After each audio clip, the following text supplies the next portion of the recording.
One of the hardest things to do as a reviewer in the gaming community is to come on here and talk about some of the negative things concerning a game that everyone seems to love. The reason why this is so difficult, especially today, is there's so many grifters, there's so many people purposely making negative content that sometimes when you have a genuine opinion that isn't so positive, people will just throw you in this bracket of just being negative to be negative, to garnish views, and to be accused of tapping into negative outrage. But look, I want to be clear. This game, although loved by the fans of Dragon Ball and the Budokai Tenkaichi series, there are things that I believe people are ignoring simply because they're just hyped that the game exists, and it is so good. What are the things about this game that aren't so great? That's what we're here to discuss. I'm going to go ahead and tell you all the positive stuff ahead of time so you won't just accuse me of nitpicking. Everything you heard that was great about it, I mostly agree with. From an anime arena fighting game perspective, this is the best one we've had in generations. This is the anime arena fighter, and this game shows why Tenkaichi has always been top dog. There's a lot of different mix-ups you can do. The combat is easy to get into, and it's not even that difficult to master, which makes this game's playstyle more about being strategic and being creative with your mind than it is remembering button inputs. This easy pick up and play gameplay style is why this game is so great, on top of the fact it has the Dragon Ball flair. All the high, crazy action you've seen in the anime, well, now you can do that in the palm of your hands. You can control the destruction whenever you feel like dishing it out, you can make it happen. All of that is great. The game is beautiful. It looks like a spitting image of the anime. There might be some designs you may disagree with, may not like certain things I've been hearing in the community. Some people say certain designs don't look good. That's fair. That's fine. Everyone's gonna have different opinions. But I think in general, most people will say this game looks beautiful. It looks great. Bright, vibrant colors. It reminds you of the show. Everything seems to be on point. The game has a ton of different characters you could choose from, with most of their transformations represented. You can customize your character, giving them different abilities or even strengthening them or weakening them, creating different scenarios to play out in your mind with your favorite Dragon Ball characters. Speaking of which, there's even a mode called Custom Battle, where the developers made their own what-if scenarios that you can experience for yourself, or you can create your own what-if scenarios, share them online or download others, and you don't even need a subscription to do this. There's a tournament mode that you can play in, and you can create your own tournament. So you have multiple tournaments you can experience that the game already has for you, or create your own and share that online with others as well. The game is packed full of content, the combat is fun, and the game is beautiful. What more could you ask for? Well, although all that stuff is great, and I'm here with you, I gotta talk about the stuff that's not so great. Let's start with something simple. The combat. Every fighting game should have solid combat. I think we can all agree to this. This game's combat system, let's first start off with this. The game by default turns on assist. I'm not against assist. If you need assist for whatever reason, turn them on. The problem is that I've never played a fighting game where the assists are one, on by default, and two, not only are they on by default, but if you don't realize they're on, this could cause you to not like the game, because at first I thought this game had horrible controls. Why is that? Because I've never played a fighting game that had assists on that not only overwrite your commands, but sometimes the assist mechanic doesn't work properly. So let's say you have one of the assists that the game automatically has on is auto block. What will happen sometimes is that the game would tell my character to block, but I already implemented a button input, and sometimes my character would just not do anything, which means I'm just standing in midair for a half a second and then I get punched. This makes the game feel like it has crazy input delay and it's not as smooth as past games. Thankfully, you can turn this stuff off, but because it's on by default, this can be off-putting. Plus, like I said, you might be thinking, well, just turn it off like you said, it's not a big deal. If you are a player that wants to use assist, they should not function this way. This is still a problem even if you tell someone to turn it off, because if that player wants to use it, they run into an issue. This shouldn't be ignored. We wouldn't ignore it in Street Fighter. We wouldn't ignore it in Tekken. We shouldn't ignore it here. Speaking of combat again, even with all the assist off, this game is kind of glitchy with its combat system. It's one thing for a fighting game to have glitches in the menu system or in any other part of the game, but in the literal combat, glitches are a no-no. I'm not even talking about the wild, crazy camera, which is worse than any other Budokai Tenkaichi games, which they always had camera issues, but here is even worse. I'm talking about literally my controls would lock up and I wouldn't be able to do anything. This typically happened once I fully charge up my character. Typically when I fully charge up and I'm fighting the AI, I want to zip around to the back of the character and hit them in the back a bunch of times, because when you hit characters from the back, they pretty much can't do anything. What will happen is the game will lock up and my character will sit there and try to do a grab move in midair. Now, if you don't know how grab moves work, and this is why I'm explaining it to you, because this proves that this is a glitch, you can only do grab moves when you're up close on your character. The move to do grab moves is to press X twice. At least that's how I set up my controls. This grab animation will never play unless you are up close by your opponent. So the fact that Goku is doing this in midair when no one's around tells you there's a bug going on. This should be fixed. This is a problem and it happens consistently. Another issue with the combat is sometimes my inputs would not read. I would sometimes do a bunch of crazy combos and different mix-ups and then want to end my combo with the down triangle attack, which is your ultimate. And sometimes my character will not register that I'm pressing the buttons, even though I am. Sometimes it will take it a few seconds before it registers I'm pressing it, and instead it will make me do something else instead. And the thing that sucks about this game is in the tutorial mode or in the training mode, there is no way for you to turn on a setting so that you can read your button inputs, so I can tell for sure what the game is actually reading. I don't know what the game is reading because there's no way to even turn that on. If you don't know why that's a problem, every fighting game who has a training mode in it, you should be able to turn on the button input so you can see exactly what the game sees, so you know that things are working as they should. This is simply not in the game, and this is a problem. Another problem with the game is that, again, in the training mode, or in every mode rather with fighting, this is not a nitpick, just something that's annoying. When you want to see the combo list, the game instead shows you a list that displays every intricate detail about the combo system, even down to the simple thing of moving. I think that this is cool for anyone who just doesn't know anything about the combat and they jumped into a mode and they want to play and they want to read up on something.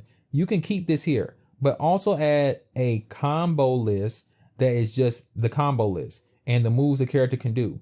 And I don't have to cycle through all this other junk that's in my way. This is annoying. This is frustrating.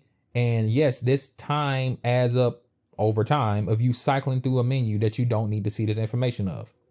Now, going back to the combat real quick, the camera. I mentioned that it's the worst one in the series. And another aspect of why it's bad is because in the Tenkaichi games, if you don't know, the game has a lock-on system. When you lock on to your character, typically in the past games, the game will have almost like an over-the-shoulder or a diagonal angle where you will see your character and they will see you. Because in this game, that angle is not that sharp, oftentimes my character will be overlaid with the enemy and I don't notice them at all. Or sometimes that they will be in like right above me and I can't barely see them at all because the camera angle just ever so slightly different than the past games. And this is annoying. Another annoying thing is in this game, I know you're probably saying this guy hates this game. I do not hate it. But another thing bad about this game is how the Dragon Rush, I believe that's what it's called, the dash move works in this game. In past games, the way the lock on worked, when you would dash towards your character or your enemy rather, the game would kind of lock you in towards them. Now it seems to just let you free fly anywhere. There is another move that allows you to hurry up and speed and you end up behind them. I'm not talking about that move. That move always will get you to the character you're trying to get to. But this time around, the normal dash, the normal high speed dash does not work as it used to. And it should go back to how it used to work because it doesn't work as well. And there's no benefit for working it this way. Another complaint I have is the combat arena. The combat arenas in this game are great, but I promise you, if you ever look online and you notice people playing in the hyperbolic time chamber only, it's for a reason. As beautiful as the game is, and as much as this game, yes, does show you how much destruction can happen in a Dragon Ball world and environment, it's so much stuff going on sometimes, guys. You can't see what's going on. You can't make out anything. And that is not fun. It's not like it's so much destruction is cool. It's so much destruction, it's distracting. I don't know if they need to speed up the time in which these particles disappear. I don't know if they need to limit them. The frame rate is fine. There's no problem with the frame rate. It's just too much on the screen. You can't see what you're doing. Let me give you guys a break real quick, because I know you're probably saying, good Lord, you're just complaining. Guys, let me remind you, I love the game. This game has a lot going for it. I love the combat system. It's high speed. It's fast paced. I love the crunchiness of it. I love dashing after my enemy, smacking them all around, fully charging up, hitting them with a full blast Kamehameha. All that stuff is great. The animations are great. The combat is great. But the things I mentioned just weren't. And those things should change. And those things do hamper down my experience. I think you can argue that if you think anything I said was a nitpick, the thing you can't say is a nitpick, if you're being objective, is my controls not working. That is a problem. But I'm not going to keep going on and on about the combat itself. I'm going to move on to some other game modes. Story mode. Now, let me give the devs some grace. I believe what they were trying to go for this time around was similar to the past Dragon Ball games, where the assumption is most people know the Dragon Ball storyline, so let's give a summary of everything instead of giving full detail.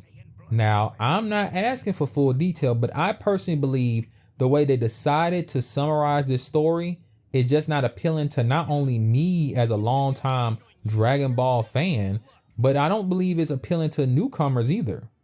An example would be in a lot of the Naruto games. I'm not big into Naruto as a series, but I can say most of them, I can play them and actually learn a lot about the story that's going on in this particular game, and it reflects the manga or the anime pretty well.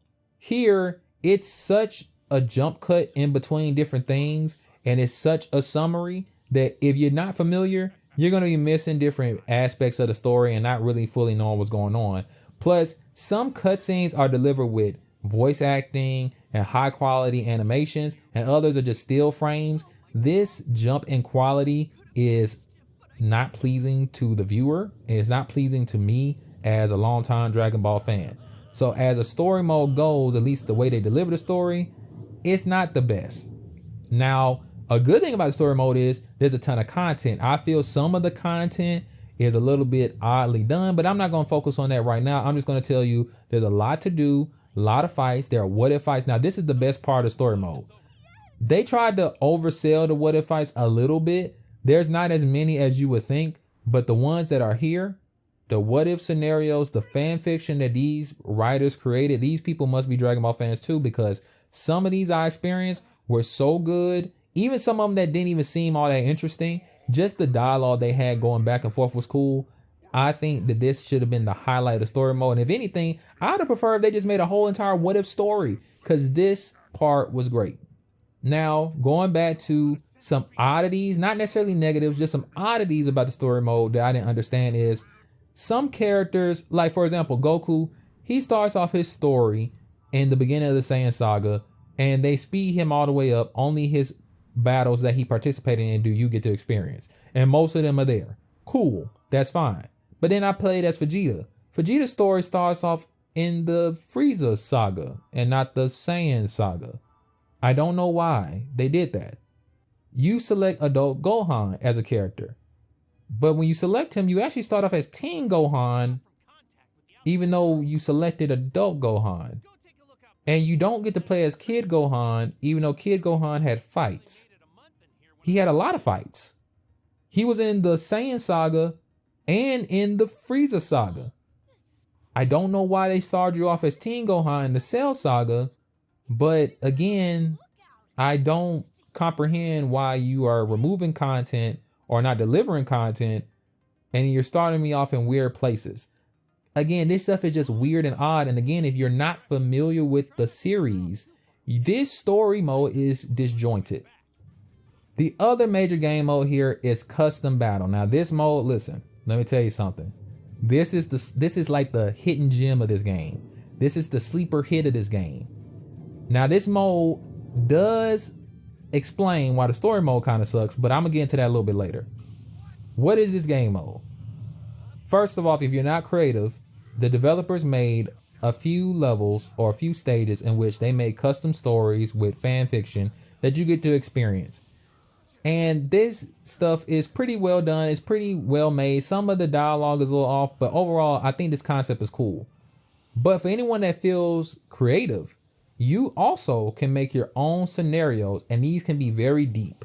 You can make them as intricate as you want. We're talking about something as crazy as if you want it to be these particular fighters fighting on this particular stage, and the only way you can win is by ring out, or the only way you can win is by doing an ultimate attack, or you have to beat them in a certain time limit, or your character can't fly but the other character can. The other character is souped up with the maxed out AI difficulty, and you're playing as this weak character. You can set it up however you want. You can make cutscenes for it. You can add dialogue to it.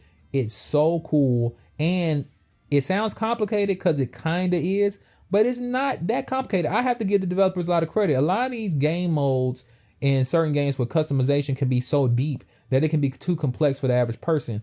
I would say that with a little bit of, practice, and I don't mean even much, most people could probably get a hang of how this mode works. So I have to give them so much credit for how they delivered this mode and made it simple for the average person to use. But again, like I said, when it comes to fan fiction, let me tell you, I gotta really, this is one of the biggest praises for this game.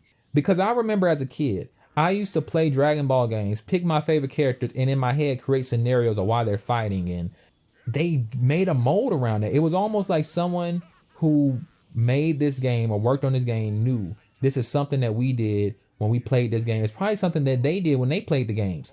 And I just thought that this was so cool. All our fan fiction, for the most part, is so much options available to you that you can basically make any scenario you want. And I think that this was a brilliant mode. Now, I mentioned something. I said this mode kind of explains why the story mode's delivery kind of sucks. Let me tell you why. In the story mode, one of the main things you can unlock are panels that you can use in this mode, and scenes that you unlock in that mode you can use in the custom battle mode. That's cool, but then it makes you wonder, well, wait a minute. Most of the cutscenes in story mode are just this custom battles mode cutscenes, which explains why there's a big gap in quality between the cutscenes that they clearly made to show off the story with great voice acting and animation versus these still cuts and still shots of very basic animations. And again, these basic animations are sometimes useful. Everything doesn't need to be high quality. But once you start realizing like, oh, most of story mode is just custom battle mode, it kind of, it kind of dampers the whole thing. And the thing that makes it even more crazy, remember I said how this game has missing fights in story mode? Well, why would you? It's almost like, okay, the fights that are missing, you can literally recreate in custom battle mode. So why didn't you just give them to me in story mode? Whatever. Maybe it's a nitpick to you, but to me, I just thought it was kind of weird and didn't make much sense. You got customization options. You can create different types of characters, sorta. There's no changing moves, special moves. Although, let me take that back. In the story mode, clearly there's a mechanic that allows you to change moves, because Teen Gohan at Super Saiyan 2 has his special move changed. It's not Father Son Kamehameha, it's the Super Maseko Ha attack. But that's his Super Saiyan 1 ability. Now that's something that's exclusive to story mode, but in regular battles, you cannot customize moves, except for one character I know of so far. Android 18 has a costume that changes one of her moves. Again, this is just weird. Like, I don't know if this is them trying to set up for DLC. Maybe in DLC you'll be able to customize moves, but the fact that this is the way it is now doesn't make much sense. Now, costumes in this game, you might be saying this is a nitpick, but I'm driving this point home. The Dragon Ball series has too many different costumes for them to give me the same costume for practically every variation of every different Goku there ever was. For example, where is my Dragon Ball GT costume for Adult Goku? But you'll give me Goku without his belt. You'll give me a Goku with a belt and Goku without a belt. Okay, that's kind of dumb. Or you'll give me Vegeta in his Saiyan armor, but now his boots are slightly different. It's such a minute change. You won't even, if they didn't put the details on what's different, I wouldn't even have noticed it. I have cycled through costumes with different characters wondering what the freak did I change, because it don't seem like nothing changed at all. And again, y'all, you're nitpicking, you're complaining about costumes. Bro, at the end of the day, content, there's a difference between meaningful content and just giving me a bunch of stuff to give me the illusion I got a lot. This is the illusion I got a lot. I'm not saying that it got to go away. I'm just saying when it comes to priorities, are we really going to say we should have prioritized Vegeta with slightly different boots over the Vegeta with the pink, the pink button up that said like bad man on the back? Like, there's so many different cool costumes these characters had over the years, and this is what you go with? I know what you're going to say. It's probably going to be DLC. But personally, I think that's lame. That sucks that the cool stuff might be DLC and the whatever stuff is what we got. The only thing I can't speak to is online, because I do not play fighting games online. You got to catch me in real life. That's not my thing. And if you look online now, you're seeing people rage quit left and right. That's why I don't play online. And people are cheating. So that's something I can, even though I didn't experience myself, I can at least tell you about it. People are cheating online. So watch out for that. People are like modding the game to have like infinite special attacks. So report them if you see them. But for anyone like me that likes playing locally, we ain't got to deal with none of that. So I talked about it. I had to do it. I don't even think what I said was even that crazy. I think some of the serious things I talked about, such as the broken controls, the inconsistency with some of the controls in the game, the lack of default training features that are in every fighting game that are not represented here, and just the oddity of the story mode. I think a lot of those things we can all sit down and say, you know what? You probably have a point. I just think so many people were blinded by nostalgia, and I didn't want to come over here sounding negative. There's so many people in the gaming community today, and they get on my nerves. I'm pretty sure they get on you guys' nerves. They just come in the community to be a grifter. They complain about everything. They just want to be negative about everything. And there's sometimes where things are bad and things should be complained about, but I didn't want this video to come off like I'm just talking crap about a game that everyone loves, because I love it too. I just love things differently than other people. I love stuff enough to talk about what's good about it and bad about it. Some people, when they love things, they only want to talk about the good and ignore the bad. But here, Dragon Ball Sparking Zero, Budokai Tenkaichi 4, whatever you want to call it, this game is great. If you are a fan of the series and the franchise, I think overall you are satisfied that you finally got your Budokai Tenkaichi 4 and you're having a great time like me. But the things that are issues and they needed to be discussed. That's why this was a brutally honest review. I didn't want to be one of those guys that just ignore all the problems, because if we ignore them, they won't get fixed. We live in a day and age where updates can come and fix things that we have issues with. And I'm pretty sure most of the stuff I complained about, especially with the controls and the tutorial, that stuff is probably going to get patched out. But as it stands today, those things are issues and I just need to talk about them.